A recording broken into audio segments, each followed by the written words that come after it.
여러분이 사람의 혈액형을 보통 우리가 A형, B형, O형, AB-형 이 네 가지로 구분을 하죠.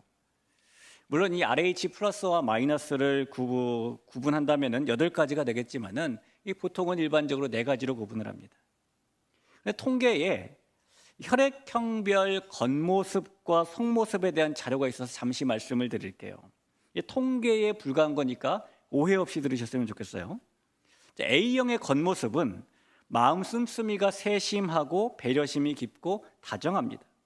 그리고 도덕적이며 예의가 바르대요. 그런데 A형의 속모습은 신경질적이기도 하고 주의를 의식한답니다. B형의 겉모습은 씩씩하고 정에 약합니다. 그리고 자신의 마음을 정직하게 털어놓으려고 한답니다. 그런데 이 B형의 속모습은 제멋대로 행동하고 될 대로 되라는 식 행동을 자주 한다고 하죠. B형이십니까? O형의 겉모습은 정열적이고 적극적이어서 애정이 깊습니다. 그리고 실천력이 강하고 일도 잘 해냅니다. 그런데 O형의 속모습은 쓸데없이 참견해서 자기를 내보이기를 좋아한다고 합니다. 저는 O형입니다. 이 A, B형의 겉모습은 감수성이 풍부합니다. 그리고 냉정하고 침착하고 무슨 일이든지 실수 없이 처리합니다. 그런데 A, B형의 속모습은 끈기가 부족해서 쉽게 포기한다고 합니다. 여러분 들어보시니까 어떠십니까? 여러분의 혈액형을 생각할 때 통계가 비슷한 것 같습니까? 비슷하군요. 통계니까요. 물론 이게 절대적인 기준은 아닐 겁니다. 이 모든 사람은 때로 이 겉모습과 속모습이 다르게 살아갑니다. 하지만 예수님의 피로 새롭게 된 성도는 겉모습뿐만이 아니라 속모습도 온전하게 똑같이 세워져 가야 되는 줄로 믿습니다. 이 문제는 오늘 우리의 이야기이기도 하지만 사실 성경 속에 있는 이스라엘 백성들이 겪었던 똑같은 문제이기도 합니다. 하나님께서는 우리의 겉모습뿐만이 아니라 속모습도 바로 세워지기를 원하시는 분이세요. 이 북이스라엘과 남유다가 멸망한 다음에 이 아수르와 바벨론에 각각 잡혀갔던 포로된 백성들이 나중에 페르시아 제국을 통해서 총 3차례에 걸쳐서 예루살렘으로 돌아오게 되었습니다. 이것을 우리는 각각 1차, 2차, 3차 바벨론 포로 귀환이라고 부르죠. 첫 번째 1차로 바벨론에서 돌아온 사람들은 여러 어려움들이 있었지만 지도자였던 스룹바벨과 함께 예루살렘 성전을 재건했습니다. 그리고 성전이 완공되자 이제 성전에서 섬길 제사장들도 세워졌고 레위인들도 세워졌고 율법에 기록된 대로 제사도 거행되었어요. 이 상황이 이 정도 되니까 이스라엘이 적어도 겉모습만큼은 하나님께서 원하시는 공동체로 세워지게 된 것입니다. 말씀드린 것처럼 성전이 세워지고 제사장들과 레위인들이 세워지고 하나님께 제사가 드려졌으니까요. 하지만 이 에스라서의 후반부에 가보면은 계속해서 언급되는 내용이 하나 있는데 이스라엘 백성들의 혼합 결혼의 문제를 계속 제기합니다. 이런 것을 볼 때에 이스라엘 백성들의 겉모습은 성전을 재건하고 공동체를 회복한 것처럼 보였지만은 그 속모습은 바벨론에서 돌아온 지 60년도 채 지나지 않아서 영적인 어려움에 빠져 있었다라고 보여집니다. 그래서 하나님께서는 이스라엘 백성들의 겉모습뿐만이 아니라 그 속모습도 바로 세우시기 위해서 에스라를 포함한 두 번째 귀환자들을 예루살렘으로 돌아오게 하셔요. 여러분, 하나님께서 두 번째 귀환의 중심인물로 세우신 사람이 정치 지도자도 아니고 건축가도 아니고 율법학자이자 제사장이었던 에스라였다라는 사실은 우연이 아닙니다. 하나님께서는 성전이라는 겉모습은 이미 세워져 있기 때문에 이제는 하나님의 말씀으로 백성들의 속모습을 다시 세우기 원하셨던 거예요. 이 에스라를 포함한 두 번째 그룹이 다시 예루살렘으로 돌아오게 될 수 있었던 것은 아닥사스다 왕이 내린 조서 덕분입니다. 이 성경에는 아닥사스다라는 왕이 2명이 나와요. 같은 사람이 아닙니다. 우선은 에스라 4장에 보면은 이 예루살렘에서 열심히 성전을 짓고 있는 그 공사를 중단하게 했던 아닥사스다 왕이 나옵니다. 4장 23장 24절인데요. 아닥사스다 왕의 조서 초본이 르훔과 서기관 심세와 그의 동료 앞에서 낭독되매 그들이 예루살렘으로 급히 가서 유다 사람들을 보고 권력으로 억제하여 그 공사를 그치게 하니 이에 예루살렘에서 하나님의 성전 공사가 바사왕 다리오 제2년까지 중단되니라. 이렇게 성전 공사를 멈추게 했던 아닥사스다 왕이 있었죠. 근데 우리가 오늘 읽은 이 7장에 나오는 아닥사스다 왕은 그 4장에 나오는 아닥사스다 왕과 동명이인일 뿐입니다. 다른 사람이에요. 이 7장에 나오는 이 왕은 오히려 에스라에게 귀한의 조서를 내린 왕이죠.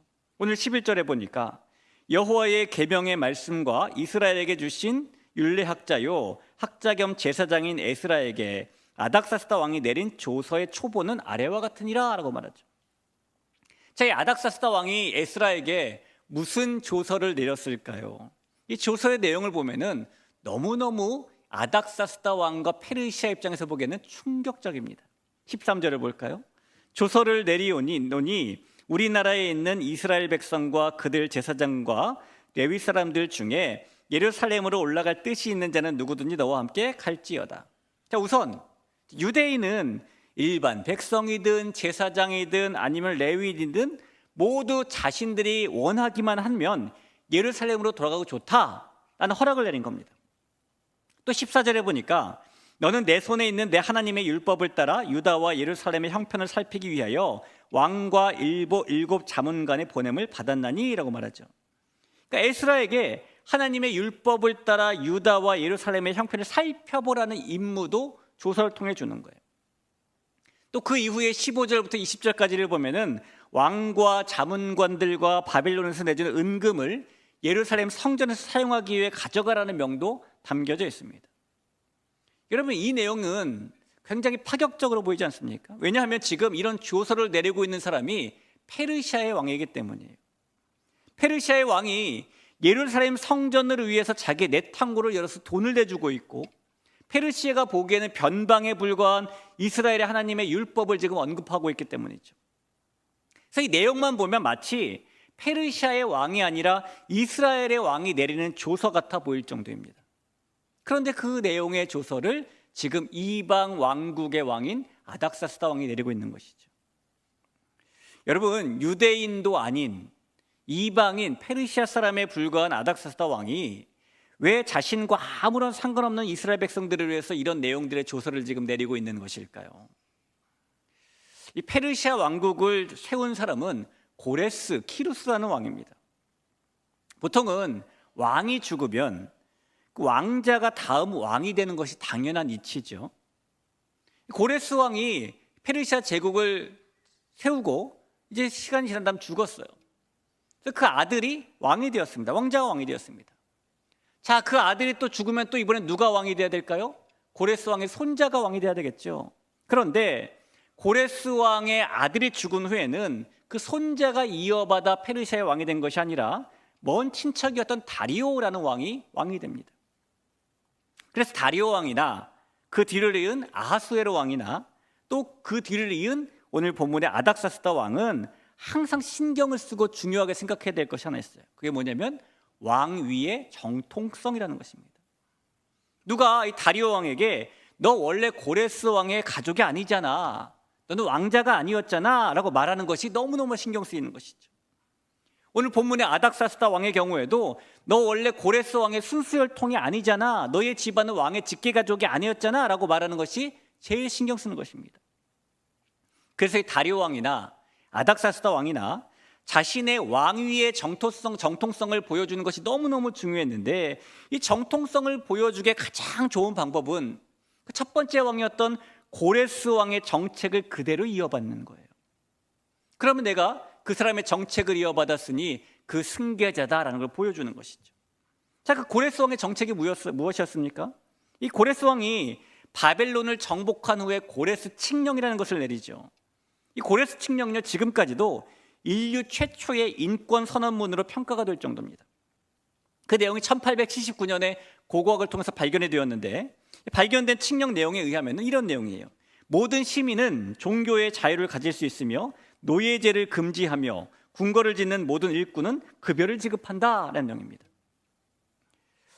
자, 아닥사스다 왕은 자신의 정통성을 유지하기 위해서 이 고레스 왕의 이 칙령의 내용을 그대로 계승해요. 그래서 그 중에 노예를 금지한다라는 내용에 의해서 아닥사스다 왕은 포로로 잡혀와 노예처럼 살고 있는 에스라를 비롯한 이스라엘 백성들을 고향으로 돌아가게 해주는 것이고요. 또한 모든 시민은 종교의 자유를 가질 수 있다는 내용에 의해서 이 아닥사스다 왕은 이스라엘 백성들을 돌아가게 해줄 뿐만이 아니라 그들이 믿는 하나님, 그들의 종교의 중심을 존중하면서 하나님의 성전을 지을 돈까지 지금 지원하고 있는 것입니다. 여러분, 사실 이런 일들이 우연처럼 보여도 하나님의 놀라운 섭리 안에서 일어난 일들이죠. 아닥사스다 왕 본인에게는 정치적인 이유로 이 일을 행한 것이지만 하나님께는 이것이 분명한 영적인 목적이 있이 행해진 일이기 때문입니다.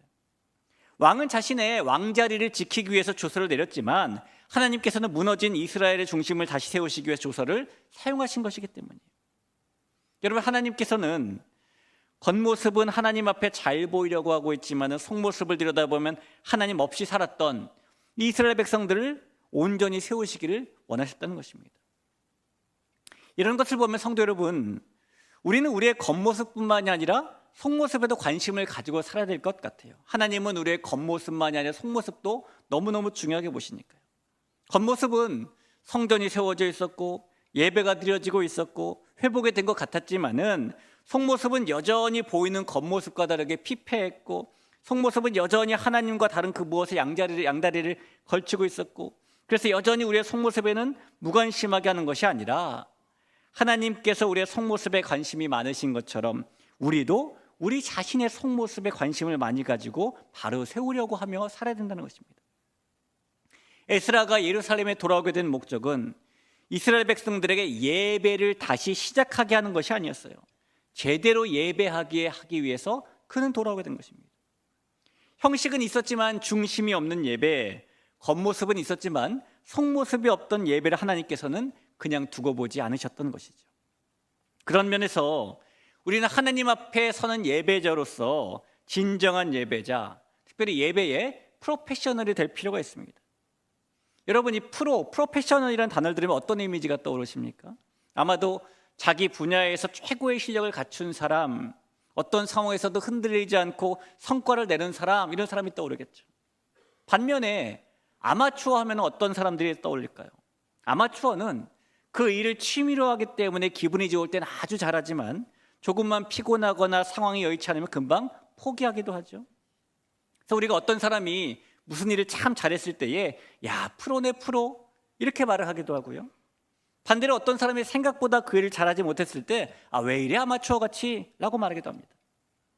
여러분, 사람들이 말하는 이 프로와 아마추어의 차이를 아십니까? 아마추어는 생각만 하다가 기회를 놓치지만 프로는 기회가 오면 잡습니다. 아마추어는 돌다리를 두드리고 건너지 않지만 프로는 돌다리도 두드리고 건넙니다. 아마추어는 자신이 하는 일에 변명을 걸지만 프로는 자신의 하는 일에 사활을 걸어요. 아마추어는 주로 말로 보여주지만 프로는 행동으로 보여줍니다. 아마추어는 비웃지만 프로는 웃어요. 아마추어는 남을 감시하지만 프로는 남에게 감사합니다. 그리고 아마추어는 마치 자신이 프로인 것처럼 행세하지만 프로는 아마추어처럼 보여도 개의치 않습니다. 그런데 여러분, 이 예배에도 아마추어 예배자와 프로 예배자가 있다는 사실을 아십니까? 아마추어 예배자는 상황이 맞아야 예배하지만 프로 예배자는 상황과 상관없이 예배합니다.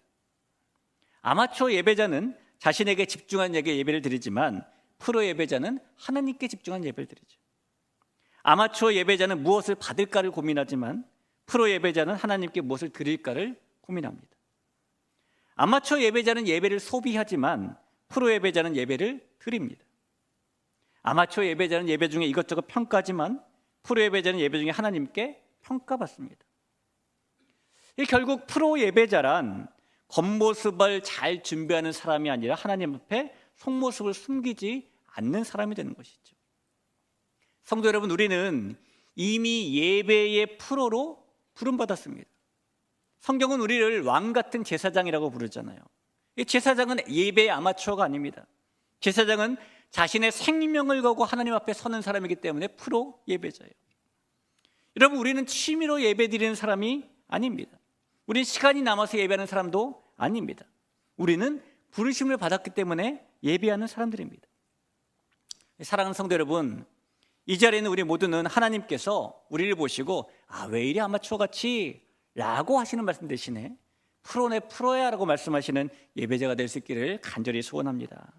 그런 예배자가 겉모습과 속모습 모두 하나님 앞에 온전히 설 수 있는 예배자이기 때문이에요. 예배의 수준은 우리가 하나님을 얼마나 큰 분으로 인식하느냐에 달려 있습니다. 하나님이 작아 보이면 예배는 대충이 되는 것이고, 하나님이 크게 보이면 예배는 진지해지는 것이죠. 성도 여러분, 하나님께서 에스라를 예루살렘으로 다시 부르신 이유는 명확합니다. 그리고 겉모습만 회복된 예배를 끝내고 말씀 위에 서는 예배 중심이 속모습이 살아있는 예배를 회복하시기 위함이 바로 그 이유예요. 이 만왕의 왕이신 하나님을 만나는 예배자는 그 겉모습만 보여드리며 하나님 앞에 서 있는 것이 아니기 때문입니다. 그것은 어떻게 보면 하나님을 모독하는 일이겠죠. 하나님께서 우리의 가장 중요한 속모습을 예배의 모습으로 요구하신다는 것을 우리가 잊지 않아야 될 줄로 믿습니다. 그래서 우리가 속모습을 바로 세우기 위해서 날마다 노력하며 하나님 앞에 나아갈 수 있는 그런 프로페셔널한 예배자가 될 수 있기를 주님의 이름으로 축복합니다.